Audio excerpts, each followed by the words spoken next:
His son Khafre built another pyramid, and the son of Khafre, Menkaure, built a third of the great pyramids.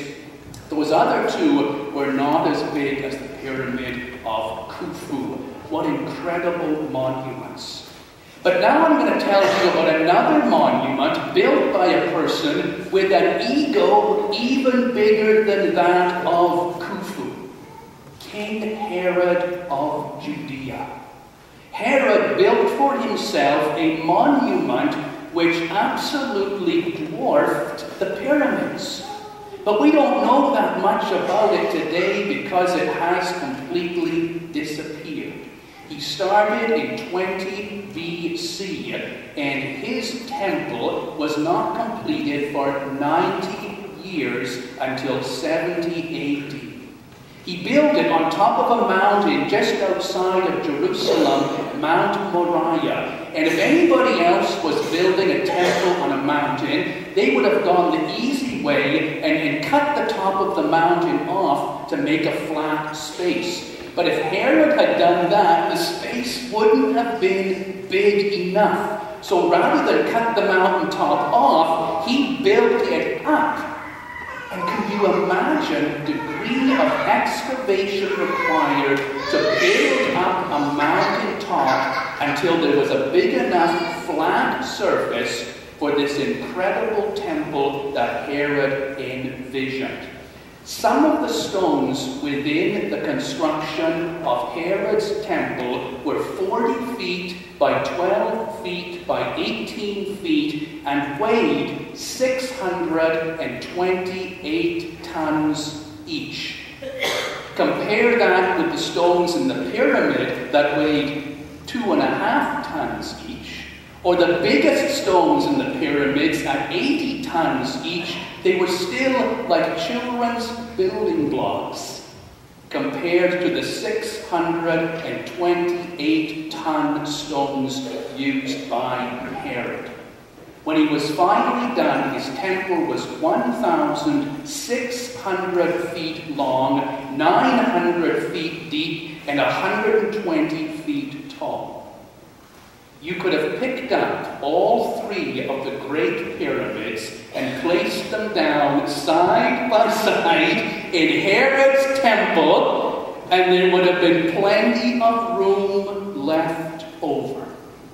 Herod had some kind of an idea of eternal life and of his own significance and of how he was going to make sure that he would shine forever more than any person before him. The difficulty with his temple was that it was on a mountaintop just across from Jerusalem, and there was a deep, deep valley, the Tyropaean Valley, between Jerusalem and his temple. So Herod said, I don't want the people having to walk down through a valley and back up into my temple. Build a bridge that crosses the Tyropaean Valley. 354 feet. And the bridge was 225 feet high and 50 feet wide, so the people could walk straight across, level, out of the city of Jerusalem. And when they got to the temple, they were greeted by double rows of Corinthian pillars, 37.5 feet tall, each one of them carved out of a single piece of pure white marble. What a vision! What arrogance! What a sense of self-importance Herod had, thinking that he would leave behind this legacy and that everyone would look at it and say, Herod built that. As if it wasn't enough to see this gleaming white building, Herod, by whatever means he could use, mustered up every last ounce of gold in all of Judea, in all of Israel, in all of Egypt and Greece. He took all the gold he could find. He had craftsmen beat it down into sheets, and he covered the entire west or east-facing wall of his temple with sheets of pure gold, polished to brilliance. Can you imagine that? 1,600 feet and 120 feet tall. That's like 6 football fields long, covered in gold. And when the sun rose in the east and reflected off of that wall, it was so brilliant, Josephus said that if you were to look at it, you would surely be blinded as if you were looking at the sun itself. And it was in the shadow of that great monolith that Jesus and his disciples grew up. That thing had been the main cultural event and reality of their lives from 20 years before they were born until decades after they had died. Everything revolved around Herod's temple. It's no wonder in Mark 13 and verse 1 this morning that as the disciples were coming out of that temple, they looked up and they said, "Holy smokes, is this ever amazing?" And it's very strange to think that Jesus looked at this monolith and said, "The day is coming when not one of these stones will be left standing. Because my kingdom will come. My kingdom will make this building look like nothing."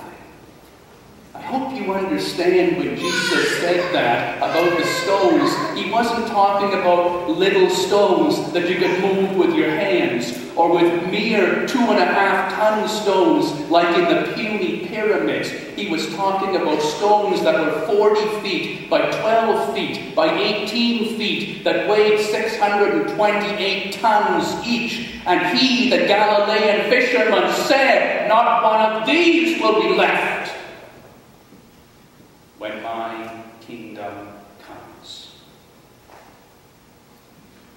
It's very strange that Christ's prophecy came true very quickly, in that about on the same day that the temple was finished, Titus Flavius Vespasian became the emperor of Rome.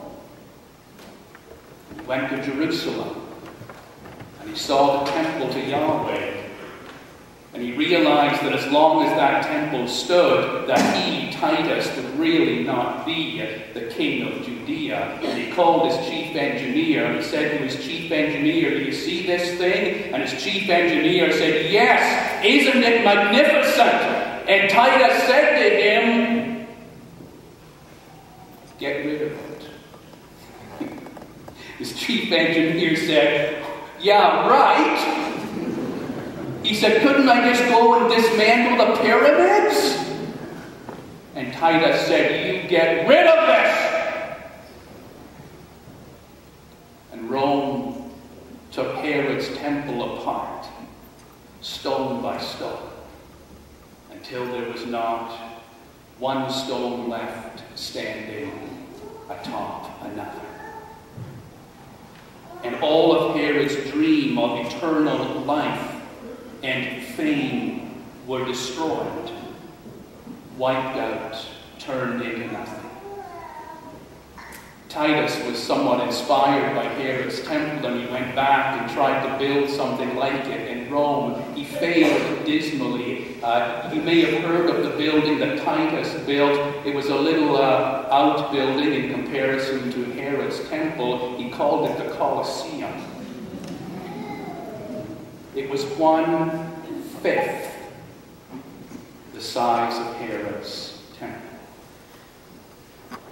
You can see how the day of the Lord is terrible for any person who puts their hope in the physical world. No matter what you build, no matter how big it is or how great it is, someone is going to take it down. And if that's all the hope you had, what a terrible day.